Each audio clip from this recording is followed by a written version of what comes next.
Uyg'ur yozuvchisi Jaloliddin Bahramning Şinjan Xalq nashriyati tarafidan nashr qilingan Omad va Ofat nomli romani. Bu roman Belqut shirkatida ovoziga ilinib, Belqut to'rida anlatildi. Gugum tushmaylar.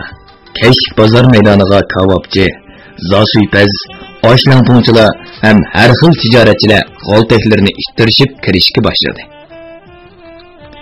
Qo'rsqi echib ketgan Abu Bakri issiqnondan birini elib qo'yniga soldi.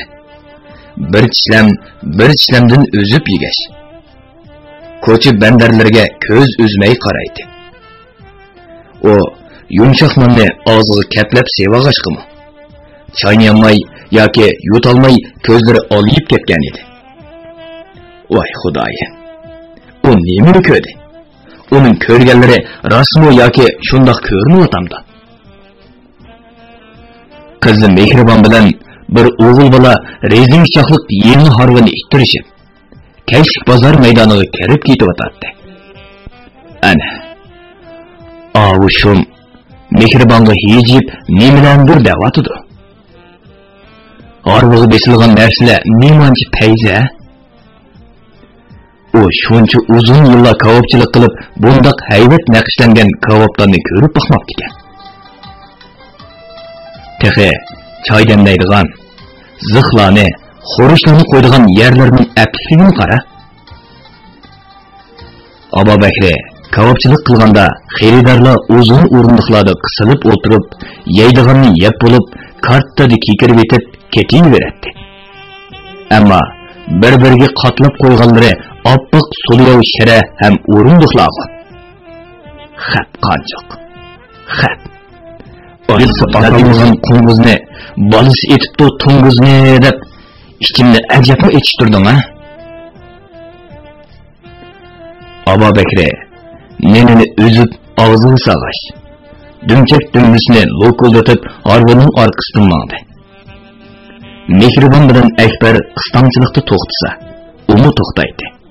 Mangsa, uni tangni so'kildaydi.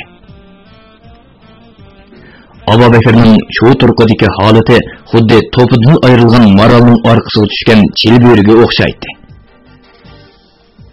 Mehribon bilan Akbar seriq sir bilan sizilgan tijorat o'rniga kelibla harbidan narsa keraklarni tushirib, joy-joyiga qo'yishdi.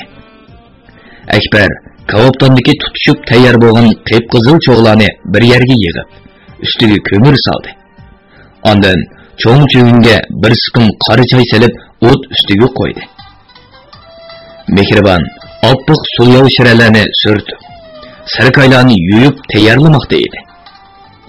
Angacha Akbar qip-qizil qizargan cho'g'larni ushaqlab kavobton chalosiga tangshab yeydi. "Ada?" dedi Akbar cho'ng dastiga tayyor o'tkazilgan zig' kavobdan bir siqim elib.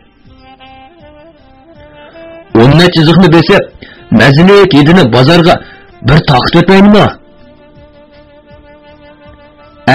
Bo'pti. Shu orqali xaridorlarning gelini bir g'idiqlay deding-da? Alamet, avayim billahi, alamet. Mana o'tning quchini yegan, suvning suzukini ichgan, xo'tanning tosh yuzini yalagan paxlarni mana, bormi desang, yo'q deyman juma. Mana. Tugatgas qolmaydi juma. Nuri teki degandek g'udunishida Abu Bakri. Ovozi sozgina bu shundan. Kavobton atrofidagi shira o'rindiqlarga birdamli xaridorlar yig'ilishga boshladi.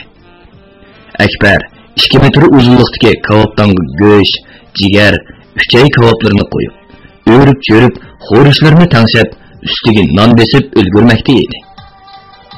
O bir yoqdan varqirsa, bir yoqdan mana mavi 10 ziq go'sht kavobi. Bu sizning jigar kavobingiz deb non orsiga taqsilaga ilingan kavoblarni ikki qo'llab sunatdi. Mehribon xaridorlarga kavob to'shib, choy quyib yugurib yuratdi va bekorlangan taqsi chinalarni g'o'chirlatib yuyib dastilaydi. Bir chetdan xaridorlarning pulini yig'ib, xaltining cho'ng yonchiqiga solatdi. O her ketim xeridarlardan pul alganda, sanıganda yançkığı salganda. Aba Bekri gurttıdı yutatdı. Közleri çaşkanın hidini ağan müşkünün közlerdek yaltırıp ketetti. Aba Bekri barayımı bağmayımı dep işkelinip kaldı. Çünkü onun Mehriban'ın olturuvatkan üyünü körüp eliş uyu baydı.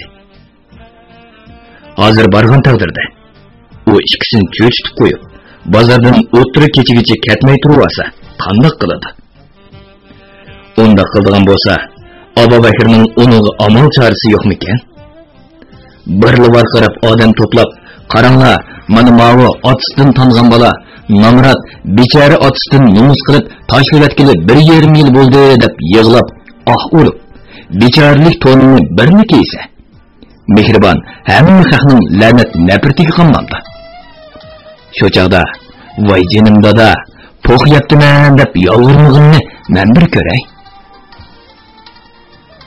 Abu Bakri bir besib, ikki besib kavobtanning oldiga keldi. O kavob pishirayotgan Akbarning ko'ziga qadilib turdi.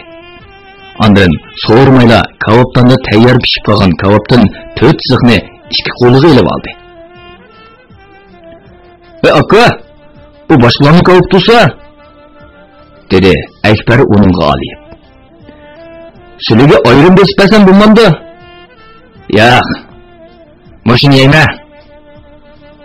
Abu Bakri ikki zıhni bir yolla tishlab sıyırgan edi. Ağzı kuyup ketip göçle yerge töküldü. Sen şumteknen onu ye, bunu yemeye deydigan nime kılba? Oy? Qandaq kuchliqmisa? Akbar bir siqim ziqni qo'liga oldi. Do'qqara, odam tilima, ha? Bo'lmasa, eling mush ziqni ko'zingga tiqaytmi? Shiralarni orlab choy qo'yib, shiralarni surtib, boshqalarga pul qaytirib yurgan Mehriban Akbarning bir kim bilan varqirishayotganini anglab yugurib keldi-da. Danqit to'rupli qoldi. Qarama hada, mavi odam boshqalarning kavopini bulopli yavoldi. Akbar Mehribanning tatirib ketgan chiroyiga, pul siqimdab turgan qo'llarining so'z titrayotganligiga, bo'libmi joyida cho'qi muzdek ketib qolganligiga qarab cho'chib ketdi. O dumchak ferining sat talatiga qaradi. Abu Bakri talbi ko'zlarini netqitni qo'ymay Mehriban bilan Akbarga tikilib turadi. Dada, sen kelganmiding? Oy, kasli to'g'rida ichiga kirib o'tirsizlar. Akbar o'rindiq qo'yib berdi. O'qishmas bo'libdi. Ko'ngil kelmasinjimi? Xafa bo'lmasizlar? Tunda. Dada, çay içe. Mehriban xazinasi bir sirkay çay qo'yib shiraga qo'ydi. Yumshoq non bilan qo'shib yegin. Akbar Mehribonga yoltdi qarishi. Mehribonmo gap so'zga diqqat qilib degandek begiz barmog'ini lavlariga bosdi. Mehriban Abu Bakrni ko'rish bilan put qo'llarida go'yoki misqalchi madar qolgandek birdilla bo'shab ketdi.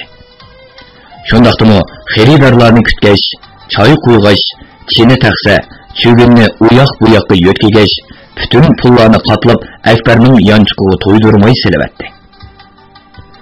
Abu Bakri kavobdan chiqqan kavoblarni bu kimning demay qo'l suzib yigib o'tirdi. Qarni yomon yetti o'ladi degandek to'yib yeq tutqandili to'xtadi. Kech soat 11lardan oshganda bozordagi xaridorlar shalang'ishib, tijoratchilarning harva, g'altaklarni ittirishib tarqig'ili turdi. Faqat kechki bozor bo'yicha u yerda 3-4 kun o'tirib aroq ichayotganlar men sana aytay deyishib mo'ndashmoqda edi. Dada, endi qaytib ket. Bizmi ketimiz? Mehriban xaltining yanchiqidan bir munch pullarni elib chiroyli qatladi. Bunu 100 so'mni xarajat qilasiz. Men deganning yoqi. Mushu 100 so'mga avar bo'ldimmi? Abu Bakri pulni shiraga paqqida tashladi. Qani, bayatdan beri sharaqlatib olgan butun pullar, ha? Boya qassob ketdi-ki, go'shtning pulini berdim. Ekber ikimizga foydaga qolgan pulni sana beryapman. Hey, Mekijon. Meni to'la qapoq sardadim nima? Bika rasvoyini cho'yitimi? Mening cho'g'idek aybim yo'q. Varqirdi Mehribon. Undaq bo'lsa, qo'lingdan kelganmi qiz? Bunu qeyri bangining qip-qizil ushliq qilayotganligidan uyi tutashgan Akbarning mushtumlari to'rilib, qalpoqlarini tishlamoqda edi. Abu Bakrmi Akbardan battarroq tichangshib, bozorda andi-sandi qilgan odamlarga qarab pushullashga boshladi. Bana demse, senin aybin bağımı yok. Hak bir ne mi desin? Abu Bakri kollarını pulla anlattı. Dadısının hünerini öğünlenip, dadısının taşlı etediğin dalığa ula baha bir baksın. Emse, hem mi kırın çakırı? Mehribon Ekber'e qaradı. Ekber, sen sakçıqandaki Alican saksını çakırıp kele, dadamın digellerini hem benim digellerimde anlat baksın. Ekber yugurip menişi. Sakçıdan ölgüdek korkuduğun Abu Bakri derhal onun var kırdı. To'xta. To'xib qo'y. Olti chaqin deb bo'lg'icha, kasga chiqini deydigan nima ekansan, ha? Abu Bakri qizig'i burildi. Sen soqchiq nima demoqchi? Seriqo'y echib yetish rayonining bozorlariga, idora jamiyat ishiklariga esilgan ramkalarni ko'rgan bo'lsang, berib qolsa. Sen zodi nima demoqchi? Bak qanjoq. Adam tilima. Sesiq bangi. Mehribonmi taqat qilolmadi. Bilib qo'y. Bu degan zahardan xoli rayon. Men Alijonga bu parkiz rayonga zahar chekadigan qiyri bangidan biri keldi deb qo'ysam, turmada chirib ketsa. Ekber, mana yugur, chaqirib kel. Abu Bakri bu qitim Akbarjon balam deb to'lg'in bo'lsin. Lekin u to'xtamay yugurib ketdi. Birdan hanqiyib turgan Abu Bakri "Xapsallani" dedi-de, orqasiga qarab tikiverdi. Chunki u turma emas, odatdagi soqchixonlardan o'rgidek qo'rqatdi.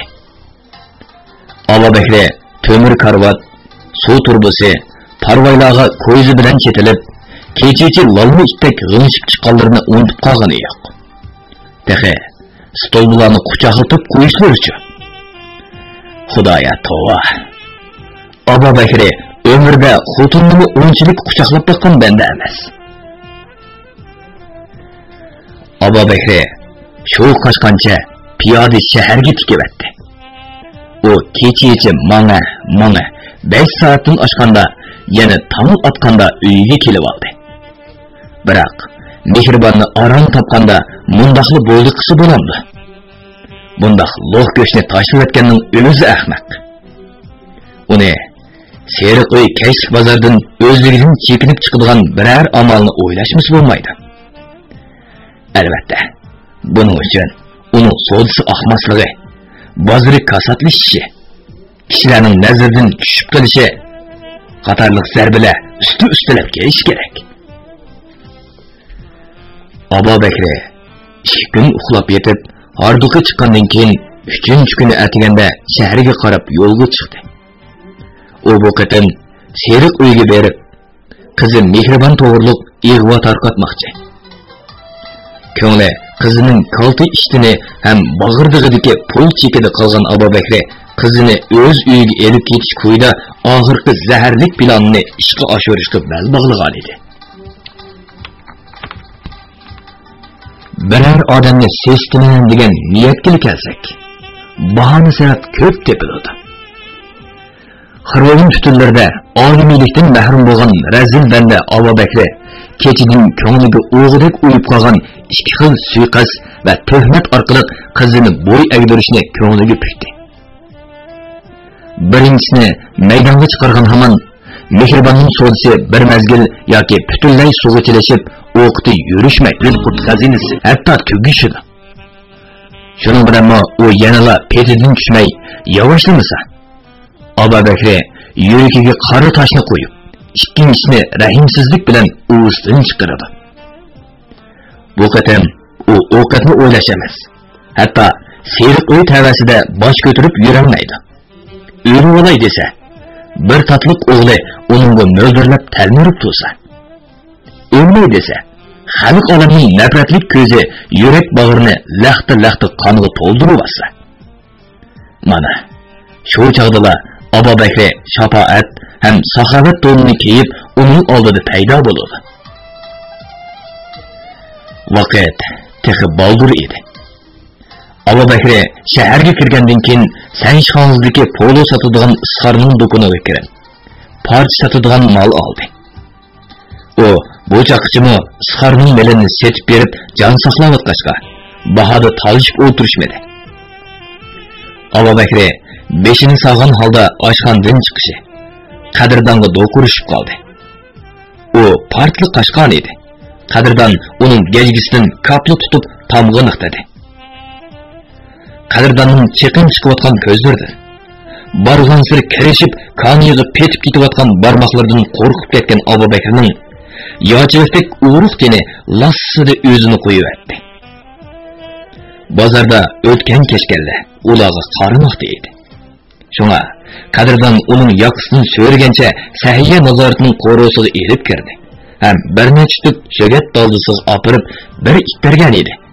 U eriq liviga yiqildi.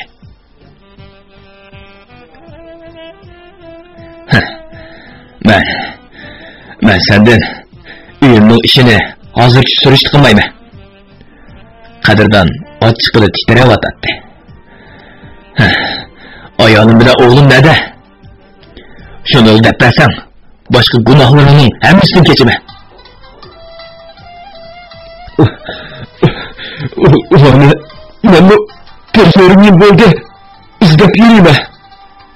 Nima?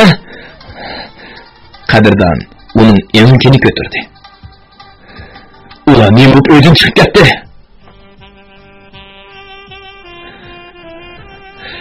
Mehribon bir kavobchi bilan chiqishib qilib, Abu Bakr yaltidi qaradi. Uydagi besotlarni setib tugatdi. Uyini sotmoqchi edi, lekin uyning go'zlamasini topolmadi.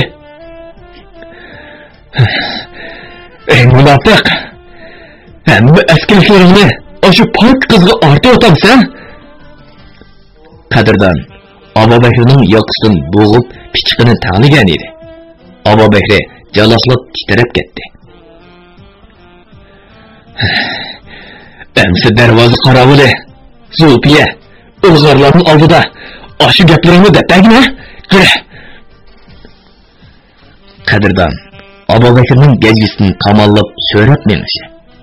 Abu Bakr o'zini eriq ichiga paloqqini tashlab etib, men etay deb turib oldi. Degina Mehribon nim bo'lib o'zing chiqib ketdi. Bir chekim xiroyin uchun so'lamchilik qilgansan? Yo'q. Bir qatam qo'rsqi geçib ketib, balığı sütükçilep berdiğen pechenlerini yap soptuma. O çağda bir qatam uyuştu. Keyin şekeri bilen balının bulmukını aşkız kayri balının şekeri bilen bulmukını yavaldın mı? Şu günü keşti kelsem o balısı bilen yoktur da. Abu Bekri beşini götüremedi. Şu çağdan başla bir yarım yıl oldu. Ulanı izlevatını. 3 günün oldu da Kızıltağ Etigenlik Bazır'daki bir aşkhanaya kirip sürüştü kısam. Ula aldığımızda bir yaş yigit sürüştü çıkıp gitti işte. Abu Bekri yalğanını okşattı. Ben özlediğimi izlevatkanlığını bilip belekçili hoşal bulup gittim. Tıkı musafirla mehmanxonasiga berib silini izlemekçi edi. Meni izlemekçi bo'lgan odam meni ko'rib qachon tang? Aytaqina. Endi shu qo'rqib uyimada qadrdon Abu Bekirning ko'ziga tikildi. Bundan keyin Örümchilarga kelib qolsam seni yo'qlab turamdim. Sen nim bo'lib ket, baribir Mehribonning dadisidir. Uyim o rost gap qilishni xohlamadi. Yomonlikdagi aholilar mahallasida. Yur hamsa, meni opirib ko'rsatib qo'y. Nima? Bak yiroq. Keyincha Mehribon dadisini panoh tortib kelib qilishi mumkin degan kichikkina umid chirig'i qadrdonning ko'nglini yo'rtib turg'achqa Abu Bekrni oldiga sepmoqdi.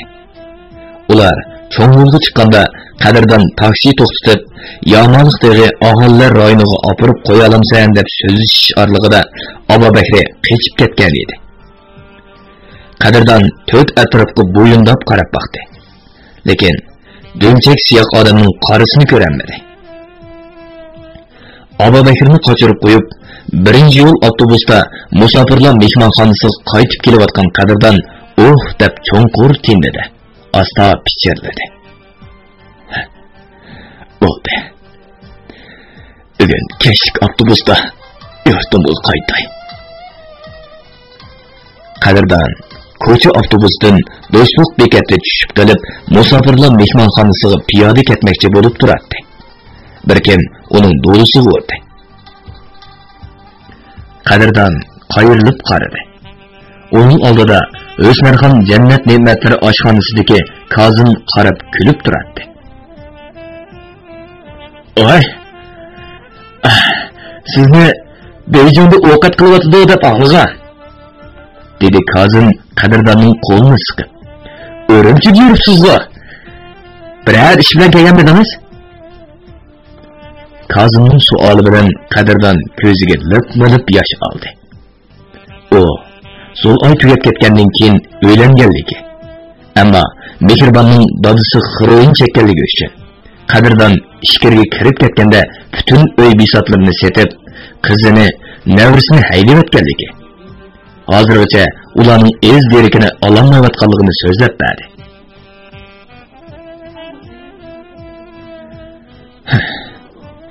Ya Allah, kelgulik bo'lsa, sizga kelamdi bunimi? Kozim xayrixohlik bilan eg'ir tindi.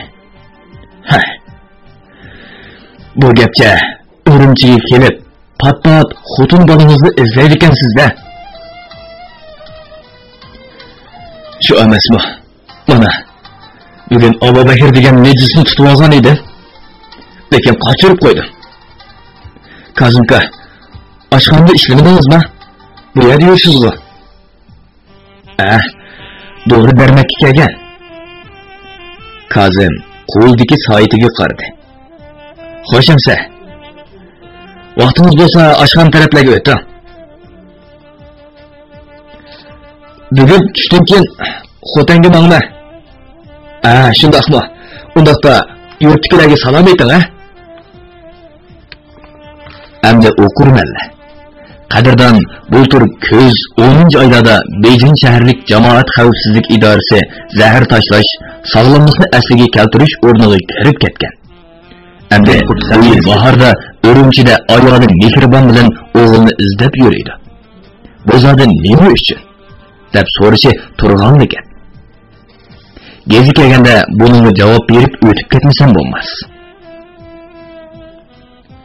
Beijing shaharlik jamoat xavfsizlik idorasi zahar tashlash, sog'lomlikni asliga keltirish o'rnining bir qarorlik zahar tashlash muddati 40 kun edi.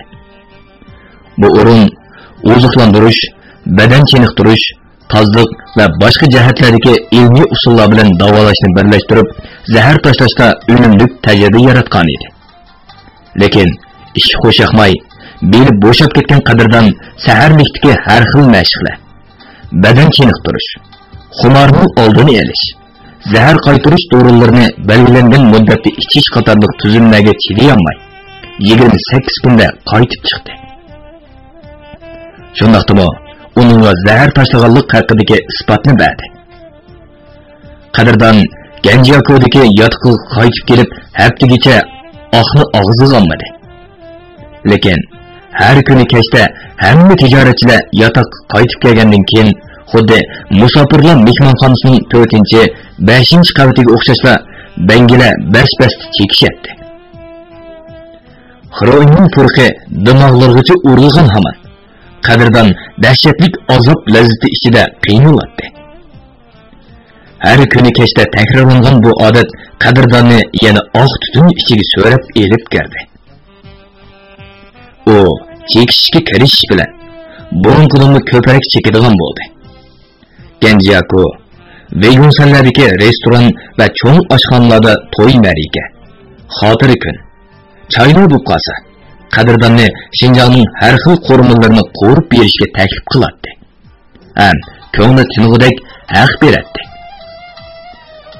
Qadrdon yenidagi qilib qolgan 40 ming so'mdek pulni ham qo'shimcha ishlagan haqlarni yeliga yeb, ham chekib mart oylarini oralli kutib oldi. Bir kuni qadrdon Ganjiakodagi milliy oshxonada tomoq yeb o'tiradi. Idris Modun kirib keldi. Uning qo'liga tutqudek ish o'qiti yo'q edi. Odam o'ylashgan magazin, kayshlik bozor, avtobuslarda huzur kiyinib olib, yanchiqchilik qiladi. Epikib qolsa, o'g'irlikdan qo'ldan damaydi. Qadrdon uni Urumchida sayg'iyalik qilayotgan chog'larda ko'zga ilmaydi. Ham dadi muomala qilmaydi. Ko'zda Soli Paynay, G'ayrat Jandu, Aysa Xinanjar, Dilmurat Makashla qadrdonni zahar tashlash o'rniga kirgizgan chog'dimi? Idris Modun hozir ish o'qitimning tayini yo'q deb nomardlik qilgan edi. Shunga qadrdon tamoqini yegash Modunga qarabmi qo'ymadi. Qadrdon, seni izlab hozir yatqindan kelishi. Idris Modun qizil munar markalik tamakisini oldi. Sana deydigan gap bor edi. Qani, dava. Men Shanxayga berib oshxona ochaylayman. So'g'ilchilikni qilib beramsa? Yo'q. Gapni o'ndoq uzib o'tma. Seningdek odamning qo'l ostida ishlashga mening beshimni eshak g'ajili olmadi. Uqdingmi? Zahar tashlash o'rniga kirdigan cheg'imda men so'm berganimga shuncha o'sh bo'lib ketdingmi?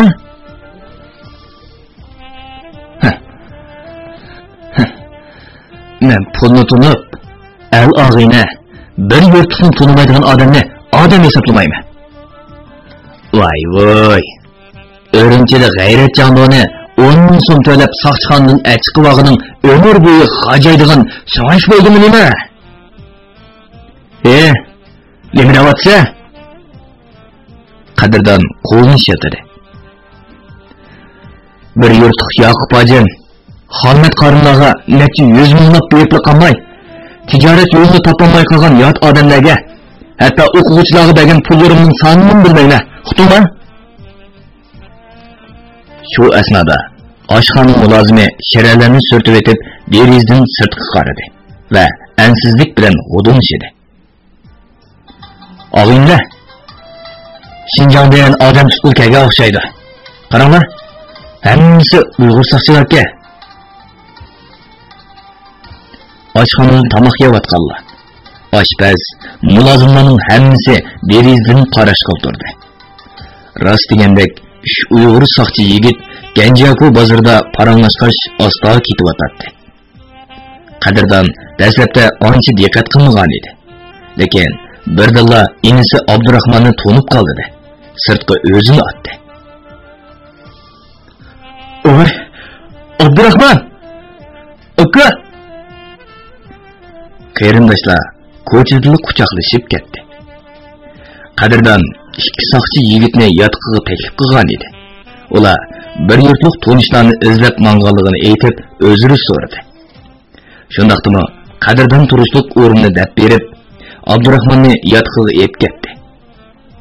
To'rislardan haq qasriqlari to'kilib, tamlarning simit suvoqlari ajirgan ko'rimsiz yotoqqa zan solgan Abdurahmon akisining karvatiga kelib o'ltirdi. "Ya Allah, bo'ying nimancha o'sib ketgan?" dedi Qadrdon inisining tambal gavdasidan zo'qinib. "Meningdanmi ham qovutiramsan nima? Bu yerda nima ish qilyapsan?" so'radi Abdurahmon hayron bo'lib.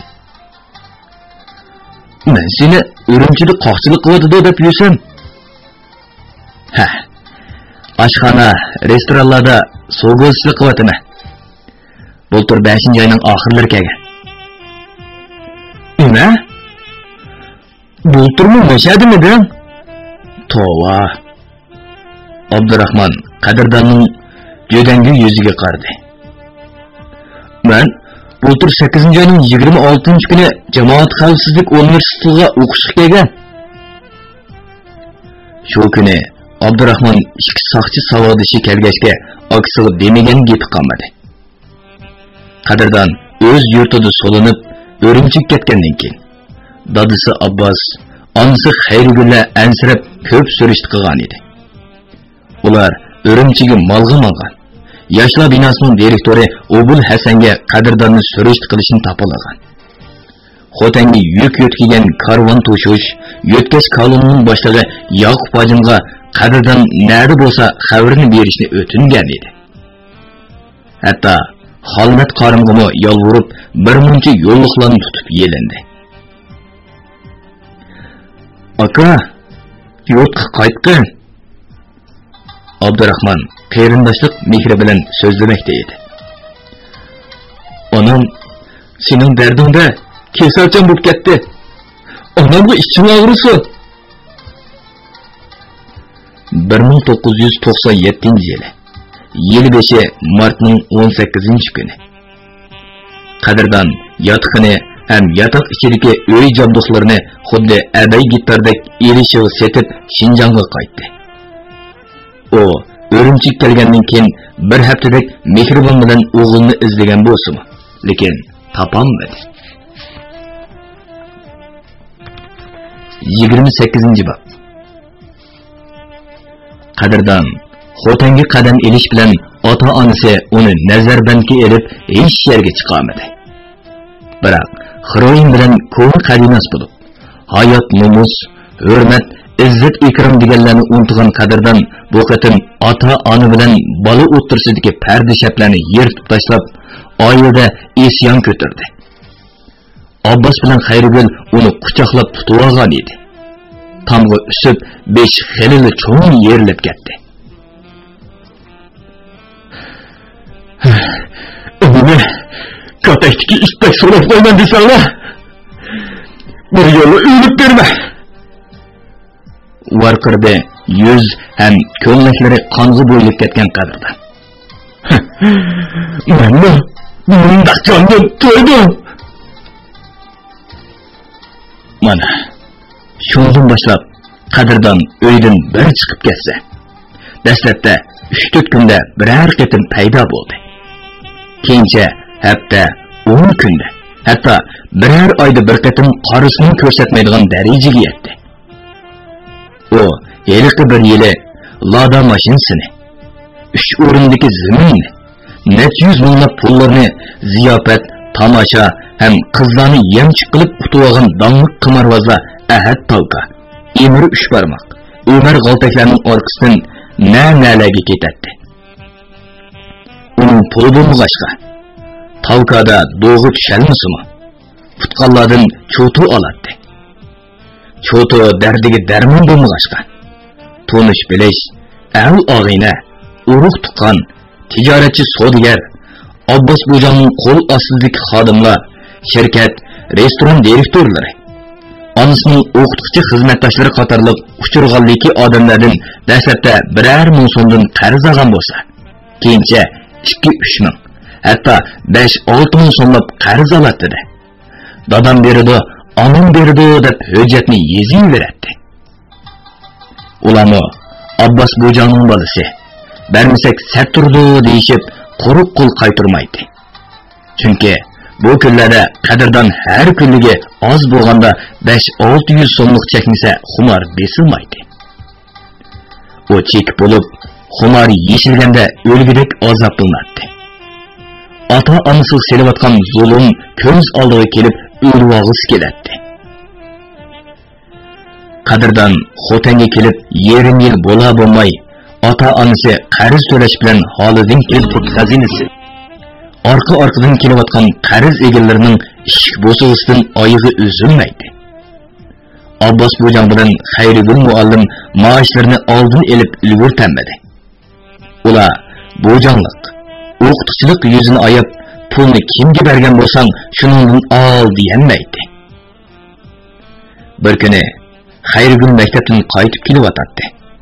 Tuyuqsizlar, biri 30 yoshlik, yana biri 25 yoshlarda bor ikki er kishi uning oldin do'sti.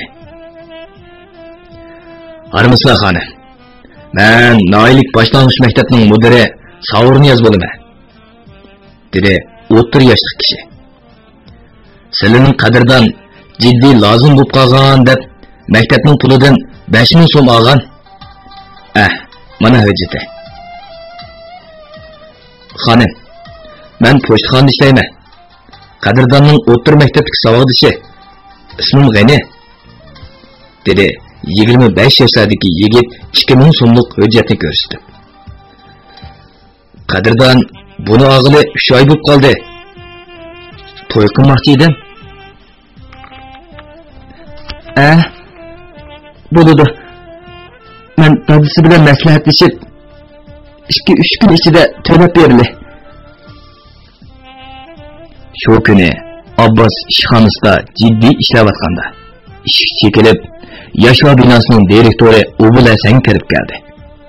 U qo'ldagi 2000, 5000 ham 8000 so'mlik 3 dona hujjatni ustalga qo'yib, qadrdonning qarz olganligini, hozir xodimlarga maosh tarqatmayotganligini eskartib qo'ydi.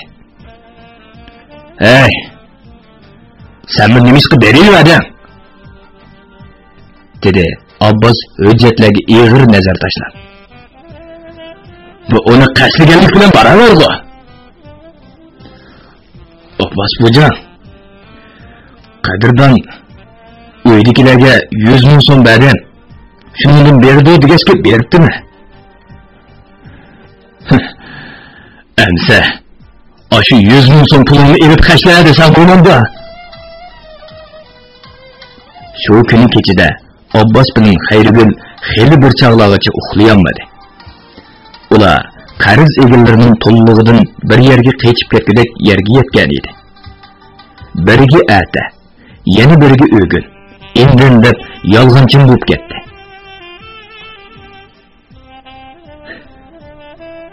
Xon eriqdiki ota-onamdan qolgan joyini sotili, dedi Xayrigul tanglik ichida. Qarz egallari ko'chlarda oldin to'ssa, odamga bakmi xor keladi-ku. Bir qo'ro joyning puli o'rniga so'ndi bo'lmadi. Orqadan Abbos Bo'jonning tunindagi ota-onasidan qolgan tavarruk joy bog'lar setilib qarzga to'landi. Ammo qarz egallari ko'paydi-ki, azaymadi. Abbos Bo'jon bilan Xayrigul dam elishga chiqsak o'ltiramiz deb ayirdirim yo'liga solgan peshayvonlik ko'tirma o'yla. Bog'lami setilib, oq tutun hisobiga to'landi. Bu kunlarda ko'tarolmasang sangiltib ol degandek O'snarixon xotanga kelib, o't ustiga moy chachatdi. O, Guangzhou'da qo'lga ilingan qizi Axtar Nisa. Binodan o'zini tashlab o'lib olgan o'g'li Asad Arva. Qadrdonning dardida jenidan kechgan zo'l oylar uchun qisos elishda hech qanday vosita tanlamay hujumga o'tdi. Xaroyin atkaschisi Guangzhou'dan qo'lga ilinganda nurg'un pul bilan qutqizilgan. Ishkirdan Xinjiangga xaroyin yetkash atkaschisi. Davlat xodimlarini pul bilan cheritkichi degandek fitni ig'vola idora jamiyat, restoran shirkat, ko'ch-ko'ylarda terilib ketdi. Bu ses qid bara-bara eqib Noylik partikum ishchigimi kirdi. Abbas Bojangning muavin hokimligi o'stirilishi amaldan qoldirildi. Zihniyatli o'qirmanlarga bir ishni so'zlab bersa, qadrdonning ota-onasini qanchalik darajada qarzga bo'g'ayotganligini bilib olasizlar. Xon Eriq, Tunun, Ayırdurum yo'ldagi qo'ri joylar setilib, xalqdan qarz elib, haq qarz to'lab, uydagi televizor, to'nglatqo, gelamlar, xayrgulning oltin buyumlari setilib to'langan bo'lsa-mu, qarz egalarining yanada oyig'i buzilmadi. Birini bir nima deb uzatsa, orqadanlar darvoza qiqilib, yana bir nechisi eshik tuvida devaylab turardi. O'yla. Hech amal chorasi qolmagan Abbas bilan Xayrigul Noylik partikomdan berilgan qo'rining shaharga qaraydigan darvozasini bir kechada xish bilan etib etib, o'yinning orqasidan ishgacha Xanzulaning ko'ktatliq etizlarini aylanib ishga bordigan bo'lishdi. Qisqasi, qadrdon Xotanda bir yil turish jarayonida ota-onasini izon nomusdan beshini ko'targisiz qilib, iqtisodiy jihatda to'zg'oqdek to'zitib Xotanda ko'tarilgan har xil o'sak so'z cho'chaklar, ota-onasining g'amkin chiroyi, o'ziga qadilayotgan nafratlik ko'zlardan nega qechishni bilmagan qadrdon Abbas bilan Xayrigulga yana 80 mingdan ortiq qarzni otib qo'yib, bir kechada o'rimchiga tikibdi. O qo'rsqini to'yg'izib bir uxlagancha, ko'rli bugurga kelgandilar uyg'onib yerga tushdi. Yo'lovchilar bilan oshxonada tomoq yegandan keyin bir tabletka uyqu dorisini ichib, yana mashinaga kirib ketdi. Uning bunday qilishi mashinada xumor tutib qilishdan hazar aylaydi. Har holda o 28 soatlik musofaning qandoq o'tib ketganligini to'ymay qoldi. Qadrdon 3 tosh qatnash bekitiga tushganda kun yamonlik teg'iga qing'aygan edi. O kashfib qolganiga qaramay birinchi yo'l avtobusiga tushib do'stlikka qarab yurib ketdi. Qadrdon do'stlikdagi uyini ilg'or Zulfiya Arxotun o'qituvchilarga tashlab qo'yib ketganiga 1 yil 10 oy bo'ldi. O bultur Beyjingdan qaytib Urumchiga tushgandimi? Oldirabla Xotanga ketgan edi. Endi bu o'yini darhol setib, ota-onasini bo'g'ib qo'ygan qarzni qutqizmasa, qadrdonning ikkita dunyo yuzi qora bo'lib ketmadi. Agar uyga darhol xaridor chiqmagan taqdirda, zinaga bo'lsin sotadi. Qadrdon avtobusdan tushib, Xolt ko'chaga kirgan hamon o'pkisi o'rilib yig'i yamashdi. Xuddi ikkinchi qavat aynak balkondan mehribon uningga qarab qo'l pullanib turgandek bilinib ketdi. Tova. Bir obdan inoq oila ajab to'zib ketdi.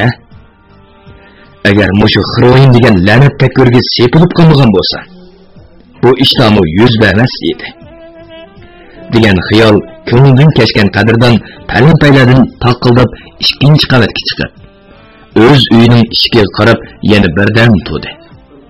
Go'yo eshik ochilib, mehribon ma'yus kulib chiqadigandek talmirdi.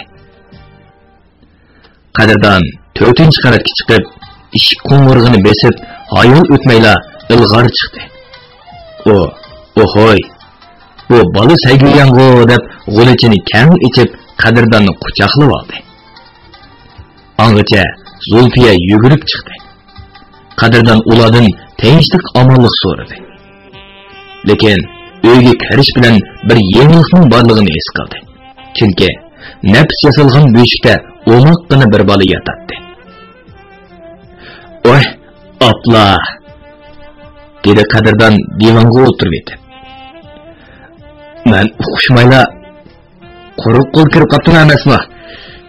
Endi muboraklab boshqadan kirsam bo'g'dak. Siz bu oydan chiqib ketganga 1 yil 10 oy bo'lib qoldi, dedi Zulfiya qizarib. Hozir qizimni 1 yoshdan oshdi. Hozircha quruq bo'lsin, muborak bo'lsin. Qadirdan o'rnidan turib o'tirdi. Xudoyim uzun umr ham baxt ato qilsin. Qadirdan kechki tamoqqa etingiz yerib qapti, dedi Zulfiya qo'liga peshtamasini elib. 2 pult xemirba sepiraymi? Raskatni qilsam kechki tamoq yemidim. Qadirdanmi sulkat qilib o'ltirmadi. Sili bering. Uy tamoqi yemagangimi uzun bo'ldi. Ilg'or Qadirdanning 2 yildan buyon nima ishlar qilganligini so'radi. Qadirdanmi Beijingda restoran, oshxonalarda so'g'uzlik qilganligi, ondan yurtga berib biror yerda turganligini so'zlab berib turishi bir tahsil lag'man keldi. Ilg'or ochiq suv mush qiyamlarni shiray elib qo'ydi. Qadirdan Zulfiyaning tamoqqa ustiligini, bo'libmi lag'manni bak o'qishtirganligini maqtag'ach ishini yeb bo'lishi. Zulfiya bir opqurda osh suyi elib akirdi. Gap orlig'ida Qadirdan mehribon bilan o'g'ilni hozirgacha topolmaganligini dapadi. Meningcha, ashu qizni beshiga cho'qim kun tushdi. Necha qatim tushlarim buzilib, ashu qizni ko'rdim. Zulfiya Qadirdanning miskin chiroyiga qaradi. O'g'lingizmi 3 yoshdan oshgandi? 3,5 yoshdan oshdi. Qadirdan alam bilan 5-chayqadi. Yani 4 oydan keyin 4 yoshga kirdi. Bo'ldi. Ko'nglimni g'ash qilgan gaplarni qilishmayli. Ilg'or ayoliga ko'zini qisib qo'ydi. Qadirdan, uyimiz to'g'riliq so'rmaysizga. Uy o'rni turibdi-ku. Ular bir bans kulishib olgandan keyin Ilg'or uyning ijaraga berilish ahvolini so'zlab berdi. Qadirdan uyning ochqichini Ilg'orga tashlab qo'yib ketgandan keyin pensiyaga chiqqan bir Qadirning yangidan uylangan o'g'li oyliqiga 800 so'mdan berib o'tirgan edi. Lekin bu yosh er-xotinlarning har ikkilisining heroin sotadiganligini sezib qolgan Ilg'or ularni 6 oydan keyin ko'chirib etdi. Undan keyin ikki Xanzo tijoratchiga oyliqini 1000 so'mdan bergan edi. Texe oldingi oyda yer to'shqanligi uchun ular yana 1 yillik to'xtam tuzishni o'tingan bo'lsa-mu, Ilg'or unimadi. Chunki uning bir tijoratchi do'sti bu uyni setib olmoqchi bo'lgan edi. Beliq shirkatida ovozga elinib, Beliq to'rda anglatilayotgan Uyg'ur yozuvchisi Jaloliddin Bahramning Xinjiang xalq nashriyoti tomonidan nashr qilingan Omad va Ofat nomli romanini bugun musharga chanlatdik. Davomini ertadagi anglashimizda davomli anlatamiz. Bu roman Xinjiangning har qaysi joylaridagi Xinhua kitobxonalarida sotildi. Do'stlarning setib olib, saqlab qo'yishini tavsiya qilamiz.